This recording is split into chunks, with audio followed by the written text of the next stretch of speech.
What's up, guys? So in my last video, I talk about the parable in the Bible and flipping the bag and how there's three servants, and I tell that full story. If you haven't heard it yet, make sure you go back and look at the last video before watching this one. But I wanted to make sure I clarified what criteria I set for flipping the bag now. So I got the idea from that parable in the Bible, and I'm like, all right, man, I want to flip the bag in my life financially. What are the steps to do it? So let me walk you through the 5 steps.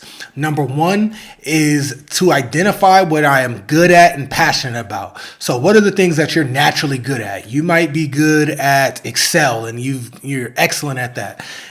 You might be good at sports. For me, being athletic, coming from a family of athletes, I was good at sports pretty naturally. I was a naturally athletic kid. So those are things I was naturally good at.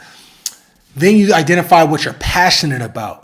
So that's like, all right, what things do I enjoy doing? All right, I know I'm naturally good at sports. I fell in love with playing the game of football. I started to fall in love with real estate investing and learning about financial literacy and financial freedom, specifically passive income. Those are things I became passionate about. And then I started to realize, hey, I'm also good at speaking. So how can I combine these things? So identify what you're good at and passionate about. Then step 2 and number 2 on the list is become extraordinary at those things. So once I identified that I was good at sports, good at football, I was passionate about real estate and financial freedom and passive income and all of these things.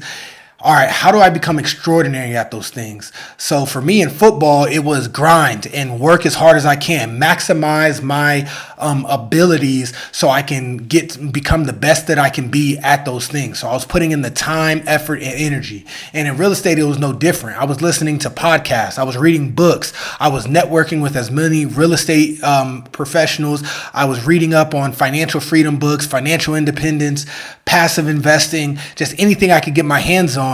And then that leads into step 3. So once you've become extraordinary by learning, by doing, by maximizing yourself, and then becoming extraordinary is all about adding value to yourself in every way possible. So once you've done that, step 3 is all about maximizing your earnings. Now you've already become extraordinary and added value to yourself. So now you need to look at and consider, how can I maximize my earnings? So if it's at your job, you became so good at Excel and you became such a great leader, whatever it is that you do at your job. So now you almost demand a raise or a position increase. And if your job's going to give it to you, great. If not, then somebody else will, because you've added value to yourself and you became extraordinary at the things that you're good at and are passionate about. And the same goes for if you're an entrepreneur, an athlete, whatever.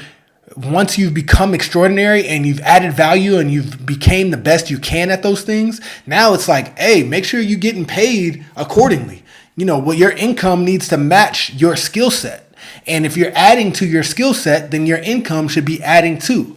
That's what step 3 is all about, is go get what's yours. Now that you put in the work to become extraordinary, step 3 is all about maximizing your earnings and going to get what's yours. So then that leads into step 4, which is creating multiple revenue streams. So now you've identified what you're good at and passionate about. You became extraordinary and you've maximized your earnings. So now it's like, all right, I got this extra bread now. I went from making $100,000 to making $200,000 a year, and I didn't increase my spending a ton. So now I have extra money in the bank.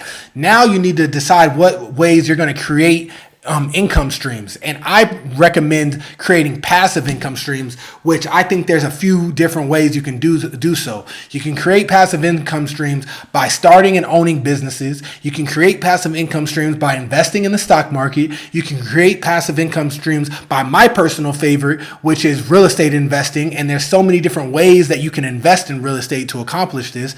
And those are like the 3 big ways that I think are ways that you can start to create other revenue streams and income for yourself outside of your day job and whatever it is you do for a living. Now, those are the 4 main steps. And then step 5 is just repeat. You do those 4 things over and over and over again, and you have this 5-step checklist to flip the bag. And when you do that, you start to compound your wins. You start to increase your revenue over and over and over again. The income, you become better and better at all the things that you're good at and passionate about. And then nobody can turn you down. Nobody can deny you because you've added value to yourself. You're maximizing your earnings. You're creating multiple revenue streams. So now you have this machine and all this momentum built that no one can stop. And you are on your way to flipping the bag in your life and being the person who took 5 bags of gold and made it to 10, 2 bags of gold and made it to 4. I want to see that happen in all of our lives. And I think the flipping the bag concept and the playbook that I just laid out is the way to go. So let me know what you think. Make sure you comment, like, share, and let's keep this dialogue going. I appreciate it.